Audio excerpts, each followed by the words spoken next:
Përshëndetje të nderuar shikues të televizionit të shtatë, ju flas drejt për drejt nga studio nëmër 1 e televizionit, por studio emisionit frontal me shumë informacione që kanë përgatitur gazetarët tanë, mirë po edhe me bisedën e studio. Tashmë në zyrën e ushtruesit së detyrës së Presidentit të Republikës së Kosovës, Albolin Haxhiu, ka shkuar emri i propozuar nga Këshilli Prokurorial për kryeprokurorin e shtetit. Për këtë arsye, në pjesën e dytë të emisionit frontal do të flasim me Gzim Shalën nga Instituti i Kosovës për Drejtësi. Do të kemi edhe shumë informacione tjera, por para së gjithash, titujt kryesor.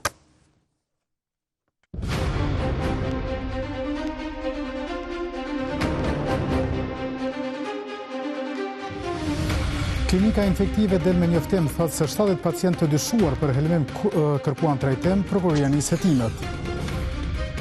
Nëna e një fëmijë ekspozoi kushte të tmerrshme në klinikën e pediatrisë, asnjë lëvizje nga institucionet kërkohet reagim. Këshilli Prokurorial mban mbledhjen e nominon Zenullah Gashen për kryeprokuror të shtetit, gjithçka në duart e Haxhiut. Një burr mbi 70 vjeçar e kërcënoi Albin Kurti në Facebook, policia arrestoi gjatë kalimit të kufirit.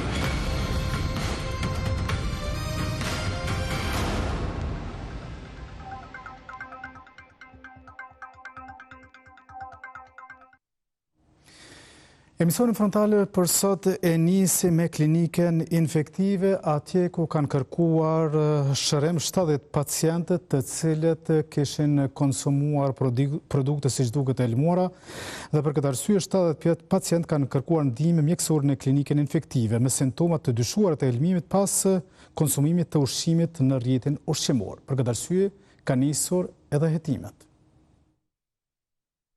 Kom pas temperaturë të lartë, kom pas diellje, kom pas tensionin tepër të lartë, ato bële pakën kanë ndalë, pak më kanë përmirësuar. Ky është realiteti i 70 personave, të cilët kanë kërkuar ndihmë mjekësore në klinikën infektive në CKUK. Këta dyshohet u helmuan kur u ushqyen në një rrjet ushqimor në Prishtinë. Njëra nga ato, të cilën ekipi i televizionit të takoi pasi u vizitua në klinikën infektive, shpjegon si ndodhi helmimi e më pas trajtime. Në marrë në për ambulanta, ku marrë në fiziona, ku në dushëm përmirësohë gjendja, ku s'ka pas përmirësime deri kur shtunën në ardhë, ku marrë infuzion edhe këto në CKUK, në infektiv, po nuk kam pas vend për shkak të rasteve të mdoja që janë po në fasit. Mirë po, kjo nuk ishte e vetmja e cila u helmua mbrëmjen e së njëjtës. Ata janë helmu krejt. Bile a i njani i poshtë Kosovës, se këto kërëranë infektivi ka thonë një dëshmë shku në komunë atje. A i ka u 8 kg qa.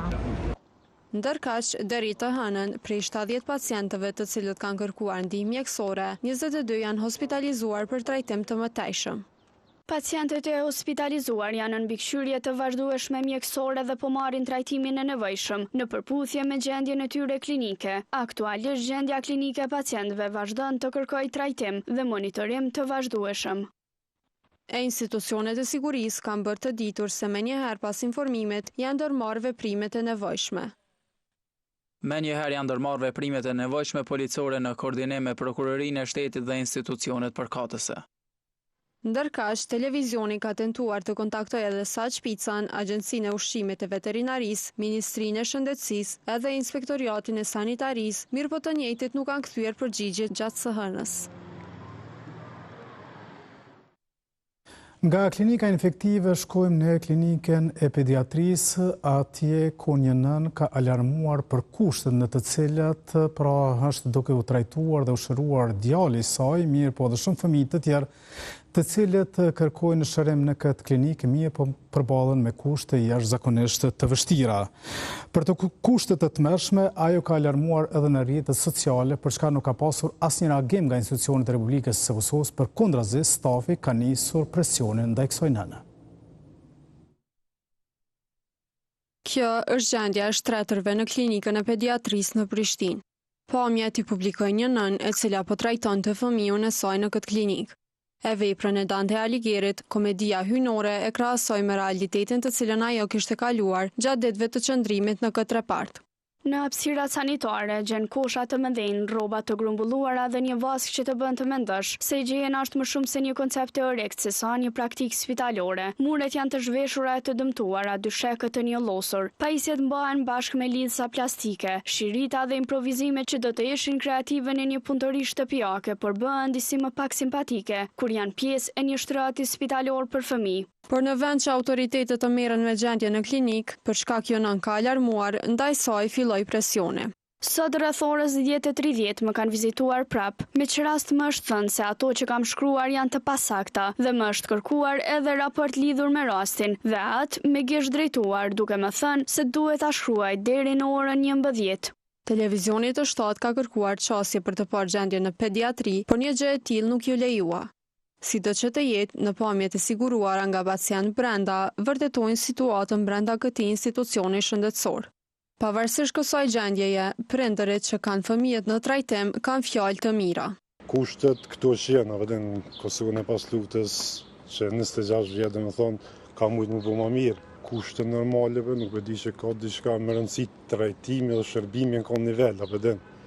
Asë në përshpi, asë përvesej që i ka në mirë, asë një një kushtet. Nëse foli për i përvojës personale, ku shtatu fëmija jam, o shkon regull. Te je konë që klinika, po? Po, te pjesa e pediatrisë. O konë regull. Jënë konë tre shtrata, se të konë i mirë, i pranushëm, e për pjesa tjera nuk u di.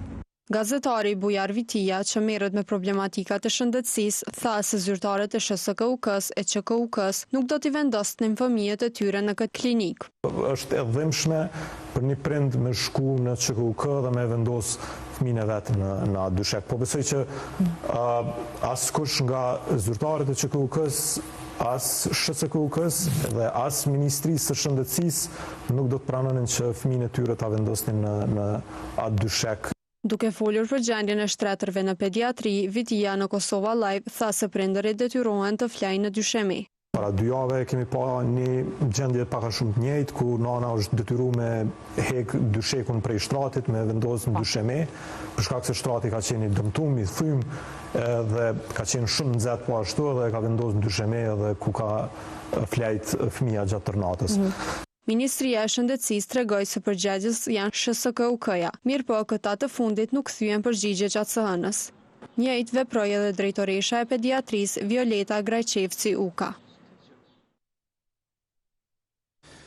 Besim ende me hapësirat e ÇKUK-s, mirë po kësaj radhe flasim për ndërtimin e rrugëve për rreth saj, ku një rrugë është ndërtuar ndërkohë një tjetër pritet të fillojë sonte. Qarkullimi i automjeteve në këtë segment rrugor po zhvillohet normalisht. Punimet në njërin krah të rrugës kanë përfunduar të dielen, duke bërë që ky segment të rikthehet në funksion për qytetarët. Edhe pse mirëpresin investimin, qytetarët thonë se punimet kanë nisur me vonesë. Shumë ka vanu me ndreqë. Është pak më herët me do këto, ka disa vite që kjo është rrugë prishtë. Sigurisht që ka pengu, çdo gjë që s'është bie pengon. Të tjerëve nuk ju lë për shtypje koha ku nisi rregullimi i saj. Po edhe më herët më mirë kon, po edhe tash bën. Do rrugë që ndërtohet për neve është mirëson, dhe të mos ke këtu në këtë rrjet e këtu. Ça, më po më se ka qenë përpara, po kjo është rregulluar, është paraur.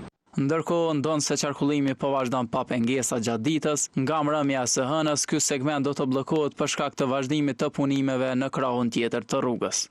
Drejtoresha e investimeve kapitale, Zyri e Plana, tregon se në çfarë faze ndodhen punimet dhe si do të vazhdojnë ato. Kemi bërë vetëm shtresën e asfaltit dhe sinjalizimin e rrugës komplet. Njëkohësisht do të fillojmë edhe pjesën tjetër prej rrethit të spitalit deri te semaforat, që sot kemi me mbyll për qarkullim dhe brenda 2 ditëve presim për me lshu në qarkullim. Ajo flet edhe për përfitimet që do t'ju sjellë ky projekt qytetarëve, si dhe për kostën e investimit. Rikonstruimi kësaj rrugë do t'ju ndihmojë jashtëzakonisht shumë qytetarëve për arsye që ka qenë një ndër rrugët më të dëmtuara të qytetit. Dera e projektit ka kushtuar dikon rreth 60.000 euro. Komplet, domethënë me asfalt dhe me sinjalizim. Sipas drejtorisë së investimeve kapitale, rikonstruktimi i kësaj rruge pritet të përfundojë më 18 korrek, ndërsa punimet po zhvillohen sipas planit. Për të shkuar gjithçka mirë, pra gjatë punimit të këtyre rrugëve, mirë po dhe rrugëve tjera, angazhohet policia e Kosovës, e cila shpesh përballet për shkak të punës së saj përballet me situata jo fort të mira. Pra ndodh që shpesh zyrtarë policore të sulmohen.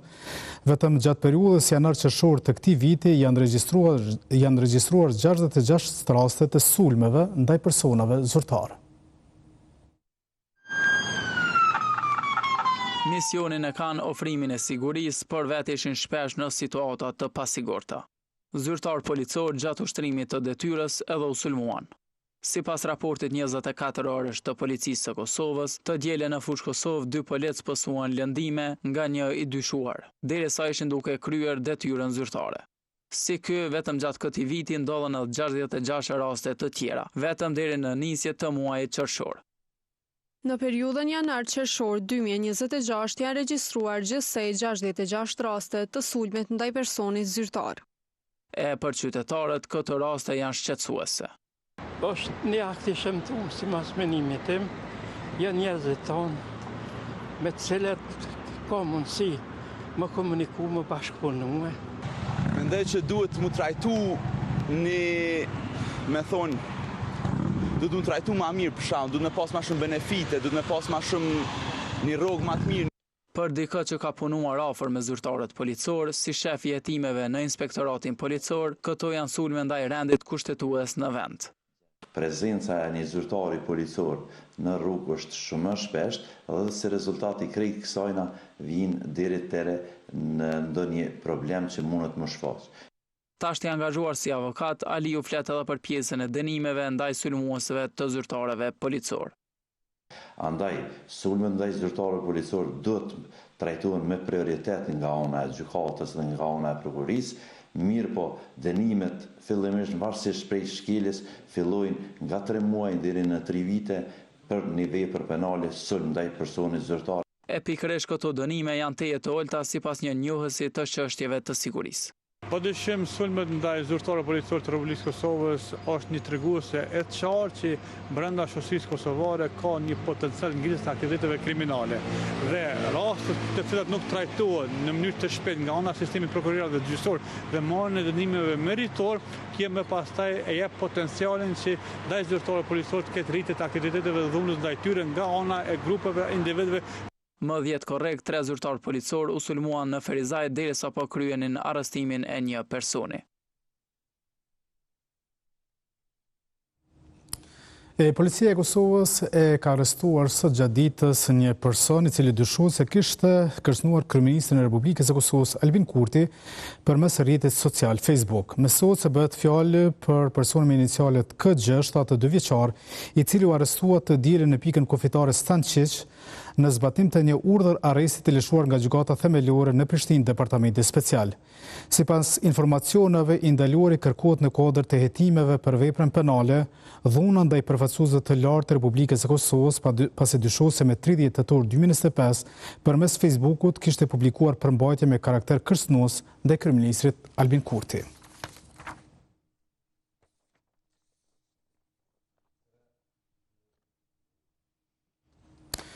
Këshilli i Bashkimit Evropian ka emëruar diplomatin gjerman Dirk Schubel si përfaqësues i ri special i Bashkimit Evropian për Kosovën. Njoftimi është bërë të hënën përmes faqes zyrtare të Këshillit të Bashkimit Evropian. Sipas vendimit, ky i fundit do të marrë detyrën me 1 shtator 2026 me mandat fillestar 2 vjeçar, duke pasuar diplomatin estonez Ovio Arav, i cili liroi pozitën në mars të këtij viti për t'u angazhuar në Turqi. Në njoftim zyrtar thuhet se Gjermania është një diplomati i lartë evropian me përvojë të gjerë në pozita drejtuese në Shërbimin Evropian për veprim të jashtëm, Komisionin Evropian dhe Ministrinë e Jashtme të Gjermanisë. Aktualisht, ai është shef i divizionit për Rusinë në EEAS.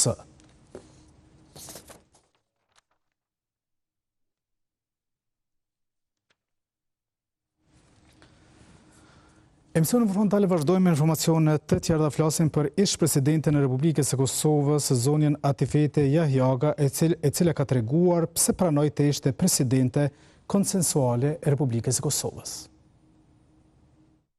moment të vetëm që të ketë pyetje për mua, ose që unë të kem ngritur një pyetje për veten time, si ati fete ja joga, se ku do t'jem më pas. Kërkesat e mia të vazhdueshme dhe flamujt që ngrita ishin për shtetin, ishin për popullin, për procesin që kishim, sepse unë jam edukuar kështu gjatë gjithë jetës sime. Sa herë që jeni në një pozitë shumë të lartë, nuk bëhet fjalë për ju, bëhet fjalë për shtetin, për popullin dhe institucionet e cilat ju po i udhëheqni ose jeni gati t'i udhëheqni. Dhe kështu, kufit e mospranimit të asaj oferte ishin më mirë thënë inekzistente, sepse vendi po shkonte gjithnjë me thellë në krizën politike të asaj kohe. Dhe kështu unë e pranova atë ofertë për të qenë kandidatja konsensuale.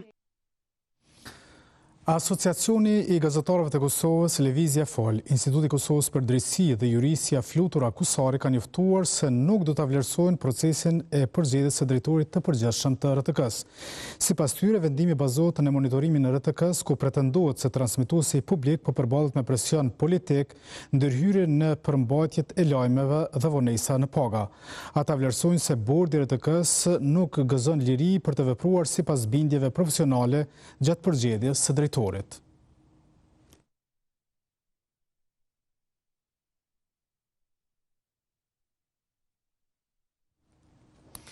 Emisionin frontale vazhdojmë informacionet që na vijnë nga gjykata speciale. Nga dhomat e specializuara të Kosovës në Hagë bëhet e ditur se trupi gjykues do të marrën vendimin në kohën e duhur lidhur me kërkesën e mbrojtjes së Hashim Thaqit për lirim me kusht dhe ofrim të disa garancive përfshirë edhe dorëzanin prej 50.000 eurove.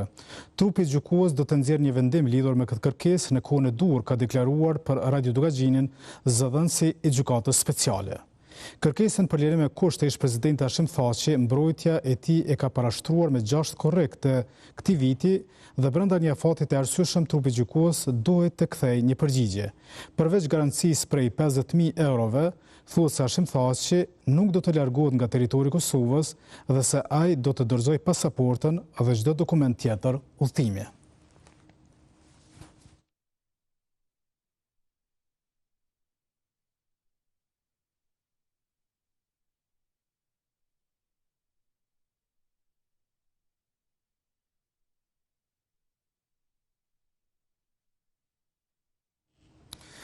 Flasin tash për kryeprokurorin e shtetit, për çka Kosova për më shumë se 4 vite është duke vepruar me UD për këtë pozitë, për shkak se nuk Këshilli Prokuroral i Kosovës e pati dorëzuar me herët një emër, mirë po nuk ishte dekretuar nga ana e Presidentit së Republikës së Kosovës. Tash në adresë të ushtruesës së detyrës së Presidentit së Republikës së Kosovës ka shkuar një emër i ri. Ai është Zejnullah Gashi. Pas raste, kur prokurore gjyqtar më kanë qu fjallë që për takim, me u marrë vesh disi. Për një çështje. Emri i Zejnullah Gashit do të shkoj sërish në zyrën Albulena Haxhiut. Mirë po kësaj radhe, jo për ndonjë rast i cili po hetohet në prokurorinë themelore në Prishtinë, mirë po për të dekretuar atë për postin e kryeprokurorit të shtetit. Para se ky emër t'i shkojë UD të presidentës, Këshilli Prokurorial i Kosovës patëm mbledhje të hënën paradite. Fillimisht u bë prezantimi i raportit final të Komisionit për vlerësimin e kandidatëve. E sipas kësaj renditjeje, në fillim doli të jetë Zejnullah Gashi.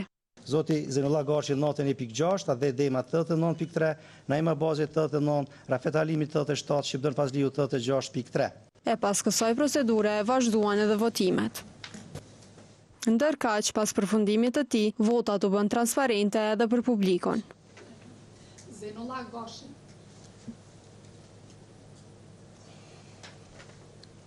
Me 5 vota nga 6 që në total, Zejnullah Gashi u nominua për pozitën e kryeprokurorit. Konstatoj se Këshilli Prokuroral i Kosovës pas votimit të fsheft me 6 vota, 5 vota ishin për, nominon zotin Zejnullah Gashi për kryeprokuror të shtetit të Republikës së Kosovës. Pas dite, KPK-ja njoftoi se emri i Gashit i është përcjellur ushtruesës së detyrës së Presidentës së Republikës së Kosovës, Albulena Haxhiu, për të dekretuar si kryeprokuror. Gashi ka një karrierë të gjatë në institucione. Ai është pjesë e strukturave shtetërore të sigurisë dhe drejtësisë që nga viti 2000. Deri në vitin 2010 punoi në Policinë e Kosovës në stacionin policor në Prizren, ku gradua deri në pozitën shefi krimeve ekonomike dhe korrupsionit.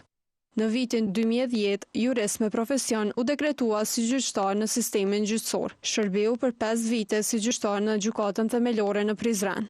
Më 2015 u dekretua si prokuror në prokurorinë themelore në Prizren. Ushtroi edhe funksionin e zëvendës kryeprokurorit të kësaj prokurorie. Në të njëjtën kohë përfaqësoi prokurorinë themelore në Prizren si antar në Këshillin Prokurorial të Kosovës.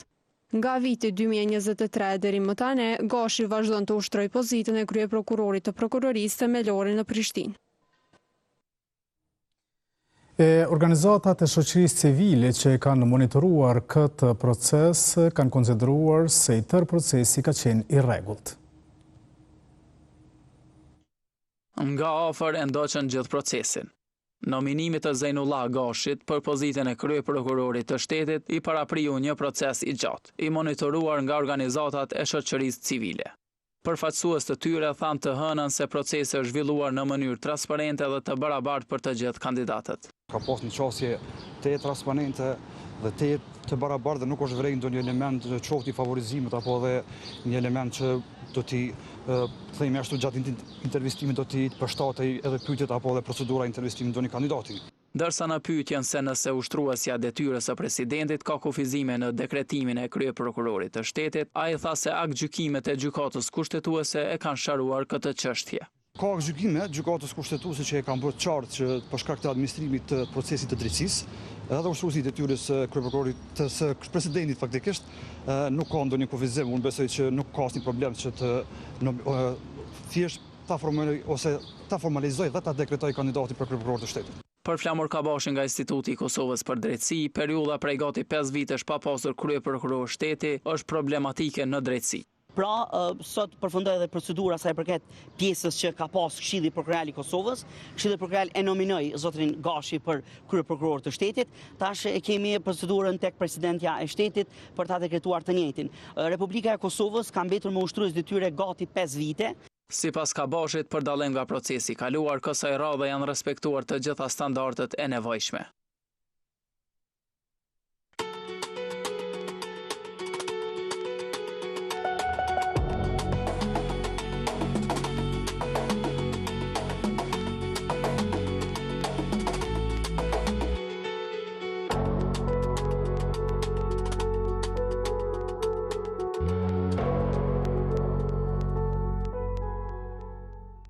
Kthehemi në studion e emisionit frontal për ta nisur bisedën me të ftuarin tim, Gëzem Shala. Gëzem, mirë se erdhe. Faleminderit për ftesën, kënaqësi. Faleminderit shumë. Shikuesit ju tregojmë se ju kam ftuar sepse ju e dini se fakti që kam thënë në telefon, por do të flasim për kryeprokurorin e shtetit. Po më duket që jem shumë afër Kosova për ta bërë kryeprokurorin e shtetit, për çka tash disa vite jemi me UD. Fatkeqësisht Kosova është më tepër se 4 vite me ushtrues detyrës kryeprokurorit të shtetit, që tregon do të thotë se është pothuajse po është më shumë se sa një gjysmë mandati i rregullt i kryeprokurorit të shtetit, që Kosova funksionon me ushtrues detyrë të kryeprokurorit të shtetit. Dhe kjo është definitivisht problematike në kuptim të sundimit të ligjit. Do të thotë nëse shohim kronologjikisht kishte marrë kohë procesi i parë derisa presidenti Republikës së Kosovës, ish-presidenti i Republikës së Kosovës e kishte kthyer rastin, e kishte kthyer propozimin në Këshillin Prokurorial të Kosovës, dhe që Këshilli Prokurorial i Kosovës për një kohë relativisht të gjatë ka vonuar dhe nuk e ka publikuar konkursin e ri për kryeprokuror të shtetit. Dhe vetëm në momentin kur reforma në Këshillin Prokurorial të Kosovës është jetësuar në atë mënyrë që është reduktuar numri anëtarëve të vetë Këshillit Prokurorial të Kosovës, është hapur konkursi për kryeprokuror të ri të shtetit, dhe tani më kemi edhe një nominim zyrtar, një propozim zyrtar, një propozim zyrtar të emrit për kryeprokuror të shtetit, që i mbetet të vendos aktualisht ushtruesja e detyrës së presidentit të Republikës së Kosovës. Pra, nominimi zyrtar është Zejnullah Gashi, i cili tash emri i tij tashmë ka shkuar tek presidenti i Republikës së Kosovës, ushtruesja e detyrës së presidentit të Republikës së Kosovës. Çka do tash me bë presidentja?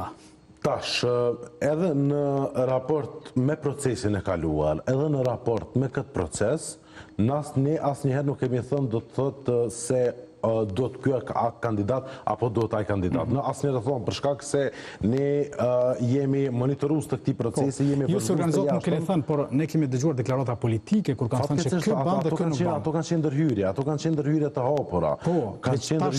Tash që ky ka orë deri këtu. Ai bën që edhe nesër pra emërohet nga presidenti, ai bën që politika po vendos se ky ban.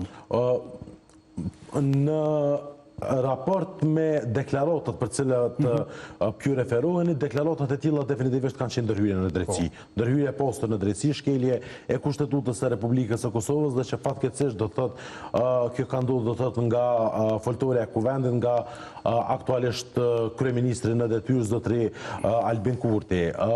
Kauza jo nuk ka qenë, do të thotë, kauza jo në gjetjet tona të raportit së bashku me OJC-t e tjera me të cilat e kemi monitoruar këtë proces, në asnjë rrethon nuk ka qenë asnjëherë problematike emri i një kandidatit. Ka qenë procesi si tërësi.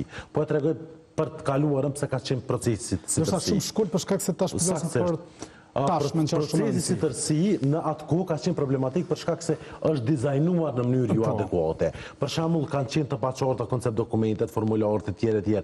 Kanë qenë të përziera kompetencat në mes Këshillit Prokurorial dhe kryeprokurorit të shtetit. Dhe gjitha këto situata i kanë bërë kandidatët, do të thotë, i kanë bërë kandidatët edhe të hutuar në përgjigjet e tyre, sepse ata në fund të fundit është dashur të përgjigjen në pyetjet të cilat ju kanë ofruar nga formularët e vetë Këshillit Prokurorial. E se s'kanë qenë kompetencën e tyre, le të themi, për përgjigje? Definitivisht po, definitivisht s'kanë qenë, për shkak se prej fillimit për përmendi, ka qenë i dizajnuar në mënyrë jo adekuate. Më pastaj ka posur trajtim jo adekuat të kandidatëve, ka posur trajtim jo të barabartë të kandidatëve. Dhe të gjitha këto aspekte e kanë bërë që ai proces do të thotë mos tjetë një proces adekuat përmes cilit del emri i kryeprokurorit të shtetit. Jo një emër specifik, mirë po cili do emër që do delte nga ai proces nuk do të konsiderohej i rregullt për shkak se procesi nuk ishte i tillë. Veç arsye sepse nuk është dekretuar me pas zoti Blerim Jusufaj, nuk kanë qenë procedurat, por kanë qenë ajo vlerësimi që ta kanë pas për individin, jo për procesin. Ne përmendet edhe deklaratën në Kuvend, po edhe në për studio televizive, gjithë tjetër, madje së fundi Albin Kurti, masi është hapur konkursi i ri, ka thënë që secili ban përpos Blerim Jusufajt. Fatkeqësisht do të thotë këto janë deklarata këtu janë deklarata ndërhyrëse. Do të thotë këtu janë deklarata ndërhyrëse dhe që definitivisht nuk kemi të bëjmë, do të thotë dua që thjesht mos të perceptohet si përzierje mes asaj çfarë thot kryeministri aktualisht në detyrë. Kryeministri aktualisht në detyrë, qeverisja aktuale në detyrë, do të thotë është kampione në raport me ndërhyrjet në sistemin e drejtësisë përmes deklaratave publike. Është kampione, do të thotë ne kemi sot fotografi të gjyqtarëve dhe të prokurorëve në sheshet e Prishtinës, të cilët janë damkosur si tradhtor për shkak se e kanë kryer punën e tyre. Për këtë arsye thjesht në raport me deklaratat e tyre nuk kisha dashur as ti komentoj për çfarë arsye. Për faktin se është e njohur, do thotë më është bërë si klishe të thuhet se ata po ndërhyjnë përmes deklaratave publike. Po dihet ndërhyjnë çdo ditë, do thotë ndërhyjnë me emrat e gjyqtarëve, ndërhyjnë në raport me vendimet gjyqësore, në raport me vendimet specifike. Edhe kjo është fatkeqësi që ne tashmë edhe në studio po në përgjithësi po normalizohet kjo ndërhyrje. Okej, ka ndërhyrë, okej, kalojmë temë tjetër. Fatkeqësisht, për shembull, nuk është se s'ka pas ndërhyrje edhe në të kaluarën, po ka qenë për shembull një deklaratë që ka reaguar gjithë shoqëria. Mirë, po që fatkeqësisht do thotë tashmë është normalizuar, flet për prokurorin e shtetit, duke flet për gjyqtarë të tjerë, duke ditë që pushtetet janë të ndarë e gjitha këto.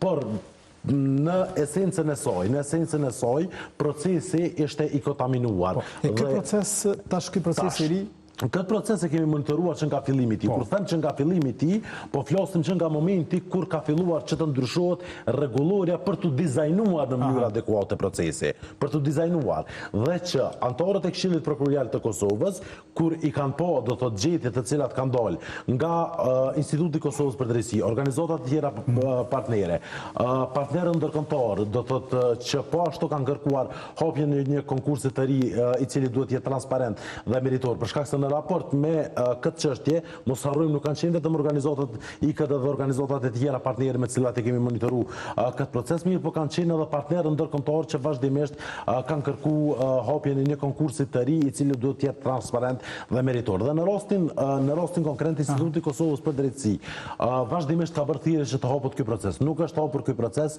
derisa reforma në Këshillin Prokurorial të Kosovës është jetësuar dhe ka ndodhur ulja e numrit të anëtarëve në shtatë. Vetëm tash së voni është kompletuar në shtatë për shkak se ka qenë 6 zgjedhur edhe një nga kuvende dhe janë shtatë. Në fillim, Këshilli Prokurorial i Kosovës e ka ndryshuar rregulloren në raport me kryeprokurorin e shtetit, duke i qartësuar do të thotë kompetencat të cilat i ka kryeprokurori i shtetit, duke i qartësuar formularët, duke i qartësuar udhëzuesit, duke e rregulluar rregulloren në mënyrë që procesi të jetë i dizajnuar në mënyrë adekuate. Nëse procesi qysh pej kryes së herës nuk është i dizajnuar në mënyrë adekuate, më pastaj ai ka më pas shkarje edhe në vazhdim. Më pastaj në fazën kur janë kryer për procedura e kandidimit nga kandidatët, kanë qenë 5 kandidatë, të gjithë prej tyre i kanë plotësuar kushtet. Kandidoi Blerim Jusufaj në këtë konkurs? Jo, nuk ka kandiduar fare, ka qenë zotri Adhej Dema, zotri Zenullah Gashi, Rafet Ismaili, nëse nuk ka bëjë Rafet Ismaili, Shqipdën Fazliu dhe ka qenë zotri Naima Bazi. Do thotë kanë qenë 5 kandidatë dhe që në fazën e konfirmimit të kandidaturave të tyre është vlerësuar që 5 i kanë plotësuar kushtet formale për të garuar për pozitën e kryeprokurorit të shtetit. Propozimet koncept dokumentet e tyre, të gjitha janë publikuar në faqen zyrtare të Këshillit Prokurorial të Kosovës, që publiku ka pas mundësi me pasë cilë është vizioni i tyre në raport me kandidatët. Vazhdojmë tutje, kur kemi më rrinë në fazën e intervistimit të kandidatëve, pyetjet janë draftuar nën prezencën e monitoruzve të organizatave të shoqërisë civile, partnerëve ndërkombëtar dhe të mediave. Kam qenë edhe vetë prezencë bashku me Flamurin, kolegun tim, dhe kemi monitoruar procesin e draftimit të pyetjeve. Janë draftuar pyetjet, do të thotë në fund në pyetjet standarde që do t'i parashtroheshin secilit kandidat. Dhe tash, do të thotë gjatë gjithë kësaj kohe nuk ka pasur çosje në teknologji as paneli vlerësues dhe as ne si monitorues derisa ka eventualisht me mujt me u dërgu. Mënyra vetëm me dal pyetjet ka qenë se kandidati tregon kandidatit, mirë po që supozohet gjë që s'ndodh. Dhe edhe pse paneli do thotë secilin e ka udhëzuar që ju lutem mos i çetni pyetjet, mirë po që është e logjikshme që jo mos ja kanë konkurrentit vet. Absolut po. Dhe tash do thotë procesi ka shkuar në atë mënyrë që pyetjet e para kohën e kanë pas të gjithë të garantuar deri një orë. Dikush nuk e ka shfrytzuar tërësisht. Ose e ka kryer më herët. E ka kryer më herët, mirë pas kujt nuk i është lënë mbi një orë. E para, e dytja pyetjet kanë qenë standarde për gjithë kandidatët dhe nuk ka pasur pyetje shtesë në raport me çështjet specifike që dalin jashtë atyre pyetjeve standarde. Ka pasur raste kur kandidati ka kërkuar përsëritjen e pyetjes, apo ndoshta paneli vlerësues ja ka rikujtuar, për shembull ka thonë e po edhe çështjen e Smilit si pyetje në të cilën nuk u përgjigje. Ka thonë që harrove një pjesë të pyetjes. Dhe do thotë pa ditë kanë përfunduar intervistat, pa ditë janë shpall rezultatet e nominimit dhe çfarë është shumë e rëndësishme përmendet është se rezultatet në mes të kandidatëve kanë qenë shumë të ngushta. Kandidati i parë me kandidatin e fundit, dallimi në poentim e kanë vetëm 5.1 pikë. Do thotë nuk ka ndaj diferencë shumë të madhe në raport. Se cili është me pikë... Se cili është me pikë si ofër, është vetëm 5.1 pikë. Por maj votuni... Po, do një tjetë kandidati që u propozua sot, zotri Zerla ka shkuar në presidencë ka shkuar. Shka do të më ba ushtrusja detyrës e presidentit? Pra, aje ka kompetencat edhe si me qenë presidentit, edhe në këtë rast e në rast të tjera, po vlasim për rastin e kryeprokurorit. Pra, Vendimi, e para është shumë problematike fakti e përmendë edhe në fillim që nuk kemi një krye prokuror të shtetit tash e 4 vite. Unë e kuptoj që edhe ushtruesi detyrës mund t'i kryejë ato detyrat formale, të cilat i ka bën mirë, po prapë se prapë nuk e kemi një vizion të qartë sikur ta kishim një krye prokuror që 4 vite diçka. Që e din sa ka mandatin e din. Do t'i themi, hey, e ke kalu gjysmën e mandatit, ku jemi vizionin tënd, cilën e ke. Do thotë ushtruesi detyrës është një farë posti administrativ që Fos kalimtare. Është fos kalimtare, mirë, po që fatkeqësisht të shkoj më shumë se gjysmë mandati. Maria, ndrun 2 kërprokuror. Ndrun 2 UD, për shkak se ndodha ja Allah ka më e madhe vitet të kaluar dhe që më pasi u fitua rastin në gjykat nga ish ushtruesi detyrës të kryeprokurorit zotëri Besim Kelmenda, ai dha dorëheqje dhe më pastaj erdhi prokurori tjetër si ushtrues detyrës zotëri Agron Çolaj. Dhe që mbeta te procesi, përderisa ka pasur dallim vetëm 5.1 pikë. 7 anëtarët e Këshillit kanë pasur do të diskrecionin e plot për të vlerësuar se cilin prej kandidatëve do ta votojnë. Asnjë shkelje procedurale nuk do ishte nëse sot do të propozojë kandidati 5, 4 e tjerë. Për shkak se sipas rregullorës ti duhet që ti kesh të paktën 70 pikë për të propozuar për votim dhe që këtu pikë i kanë posë gjithë secili. Dhe po erdhi kësaj. Po secili ka mundur me kon vend të definitivisht se po. Dhe kush do që i ka marrë shumicën e votave, kush do që i ka marrë 4 vota nga 7, zotëri Gashi i mori 5 nga 7, mirë po do të mjaftonin 4 vota për secilin prej kandidatëve që të propozohej për kryeprokuror të shtetit. Dhe që tash rasti është në presidencën e Republikës së Kosovës. Nuk e di se si do të veproj presidenti i Republikës së Kosovës në raport me këtë çështje. Procedurat kohë gjithçka tjetër, nuk ka një afat. Në rastin e kryeprokurorit të shtetit nuk ka një afat specifik. Ka te rastet e prokurorëve, te rastet e gjyqtarëve. Nuk ka te rasti kryeprokurorit të shtetit një afat specifik. Aty është 60 ditë te rasti prokurorit gjyqtarëve, te kryeprokurori i shtetit dhe te kryetari i Gjykatës Supreme nuk ka një afat specifik. Megjithatë, duhet pasur parasysh që fakti që s'ka afat nuk kupton që gjithçka duhet jetë pa afat. Duhet brenda një afati shumë të arsyeshëm kohor. Propozimi për kryeprokuror nuk ka afat, po ka afat ushtruesi e detyrës, të cilës i përfundon mandati si UD. Absolutisht jo, nuk kisha dashur me besu që do të pritej të paktën ai afat, për shkak se jo edhe këto gjatë muaj, do të deri në muajin e 10, nëse nuk gaboj, ka mandat ushtruesja e detyrës së presidentit dhe 6 muaj, do të prej prillit. Po, qashtur, tetor, me matematikën time. Dhe do të tash rastin konkret nuk e di se si do të veprojë presidenti i Republikës së Kosovës, mirë po përderisa procesi ka qenë i tillë, do të thotë që është dizajnuar që nga fillimi i drejtë dhe nuk kemi evidentuar trajtim të pabarabartë gjatë rrugës, nuk besoj do të thotë që presidenti i Republikës së Kosovës nuk e di çka do të mund gjente si problematik të vetë procesit, për shkak se po në asnjë rrethon nuk mundet me u merr me emrin, preferencat e mia dhe tuat mund të qenë ndoshta për dikën tjetër. Për shembull, këta kanë pasur rastin e Blerim Jusufajt. Këta kanë pasur problem emrin, mirë po nuk e kanë dekretuar për shkak se janë thirr te procedura, te procesi, që nuk ka shku mirë. Tash në rastin konkret ju po thani që procesi ka shku mirë. Ndërhyrja që është bërë, ajo do të quajë ndërhyrje edhe nëse procesi ka shku mirë, edhe nëse procesi ka shku keq. Ajo ka qenë ndërhyrje përmes deklaratave publike dhe ajo është e qartë. Mirë, po ashtu është e qartë që procesi ka qenë i kontaminuar. Dhe këtë ne, do thotë, këtë ne kemi thonë qysh para votimit, para propozimit të kandidatit në procesin e kaluar. Kemi kërkuar Këshillit Prokurorit të Kosovës mos vazhdo tutje fare, kthej procesin në pikën 0, mos shkoj procesi fare te presidenti i Republikës së Kosovës, për shkak se ky proces nuk i plotson kushtet. Në asnjë rrethon do thotë nuk ka qenë problematike emri kandidatit, ka qenë procesi dhe procedura e përzgjedhjes që është jashtëzakonisht e rëndësishme që me qenë një proces i bazuar në transparencë, meritokraci, trajtim të barabartë e tjerë. Ndërkaq diskrecioni se kënde votojnë,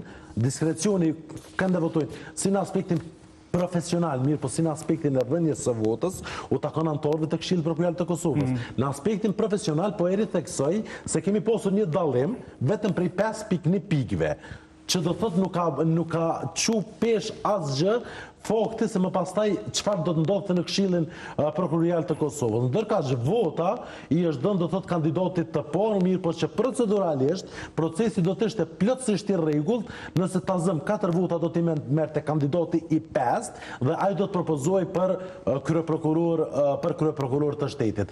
Pra, edhe në aspektin e poentimi ka qenë shumë i ngushtë dhe edhe në aspektin e votimit, më pastaj votimi ka qenë i rregullt. Për këtë arsye nuk e di se si do të veproj ushtrusja e detyrës së presidentit së Republikës së Kosovës. Mirë po ashtu nuk e di se çfarë do të mund të gjente këtij procesi si problematik. A mund të gjej individi për shkak se e biseduam më herët, pra ka pas, le të them, çfarë më thon, s'po tham në fër konflikti apo diçka. Më thon kur është raportuar edhe nga kallxo.com kë zoti Gashi ka shkuar në zyrën e presidentës se kanë diskutuar për një rast që ka qenë kushere i bashkëshortit të presidentit, e më pas ka nisë hetimet e diçka, a mund tjetë kjo pengesë që mu dekretu? E para, nëse shohim si formë të raportimit, mu më shqetëson fakti se si aktualisht ushtruesa e detyrës së presidentës aso kohë ministri i drejtësisë ka trajtuar do thotë këtë situatë. Në bazë të raportimeve publike, thotë që rasti ka ndodhur në mars të vitit 2021. Ndërkaq, do thotë deklarata, nëse nuk deklarata ishte në korrekt të vitit 2024, pra mbi 3 vite. Si ka mundësi do thotë që në një zyrë ty vjen një prokuror, diskuton sipas teje për një rast të caktuar, ti je ministri i drejtësisë, ky do duhet ishte alarm për ty që të shkoje me njëherë, ndoshta nesër do ishte vonë.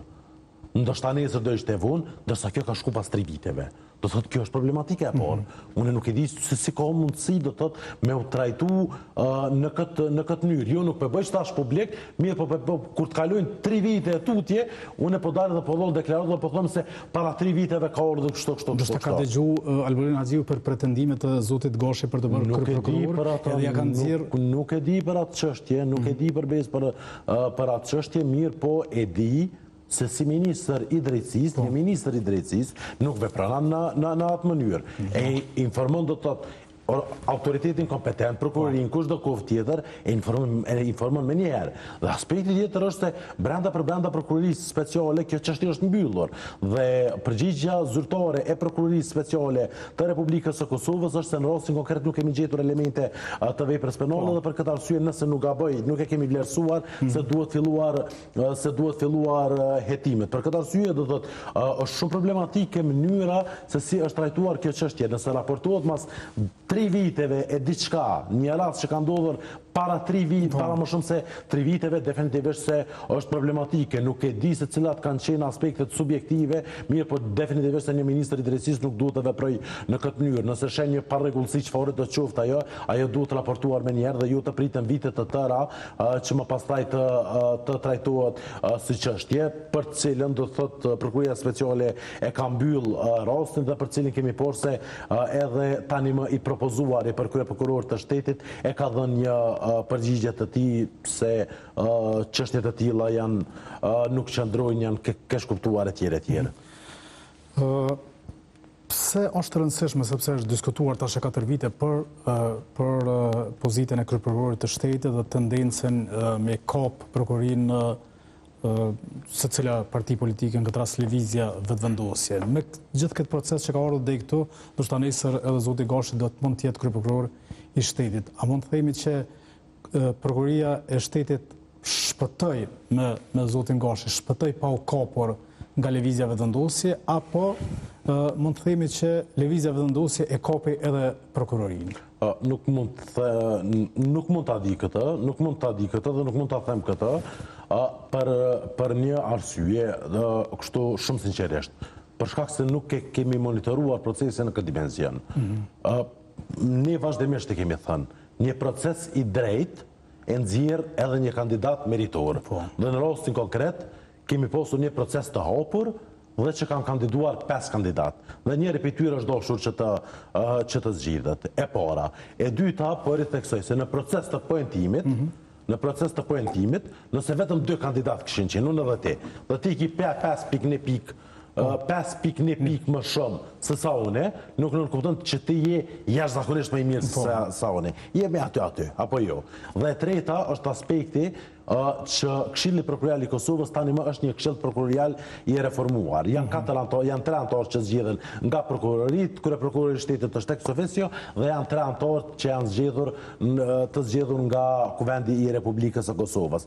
Dhe që përbërja e kaluar e Këshillit Prokurorial të Kosovës është konstatuar dhe nga ana e Komisionit të Venecias si një përbërje korporatiste. Për çfarë arsye? Sepse kanë qenë 10 prokurorë dhe 3 anëtarë të jashtëm dhe që edhe zgjedhja e tyre ka qenë vazhdimisht jo stabile dhe përderisa ka qenë kaq shumë e dominuar, do të thotë nga prokuroritë ka krijuar këtë kulturën korporatiste. Kultura korporatiste ka qenë deri në atë nivel saqë e ka kthy presidenti i Republikës së Kosovës procesin dhe thjesht ata kanë vendosur ja s'po vazhdojnë ahesh, nuk po shpollum konkurs fort. Dhe kjo ka qenë problematika. Unë tash do të thotë ajo çfarë bëjmë apel vazhdimisht është që politika të mbojë duart larg nga prokurori i shtetit. Nëse politika e ka aq të rëndësishme prokurorin e shtetit, nuk është s'ka rrugë.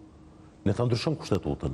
Ne ta bën siç ndodh në vendet në ka modele të caktuara. Ashtu procedura ma gjota, jo, ka procedura të caktuara ku kryeprokurori i shtetit është njeri politik. Është njeri politik, ka sisteme të tilla. Në Amerikë, për shembull, është atje mirë, po ka dhe modelet e Evropës. Gjyqësori është ai që duhet të jetë plotësisht i pavarur, ndërsa ka modele të tilla, të cilat edhe kryeprokurorin e shtetit dhe e bëjnë institucion politik dhe që do thotë bëhet një farë balonse me rastin e ndërrimit të pushteteve tjerë.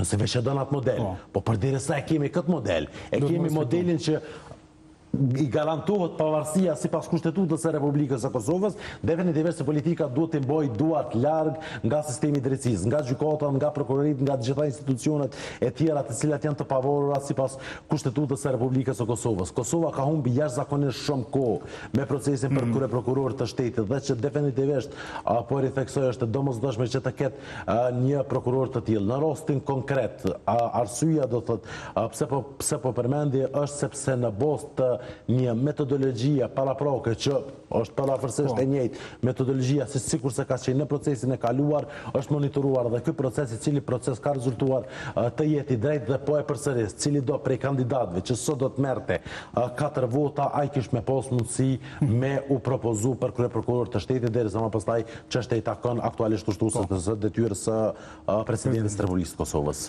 Unë të falenderoj shumë që ishe sot në emisionin frontal. Kënaqësi si çdo herë. Faleminderit edhe ju të nderuar shikues që keni qëndruar me emisionin frontal, tu po japim fond për sot.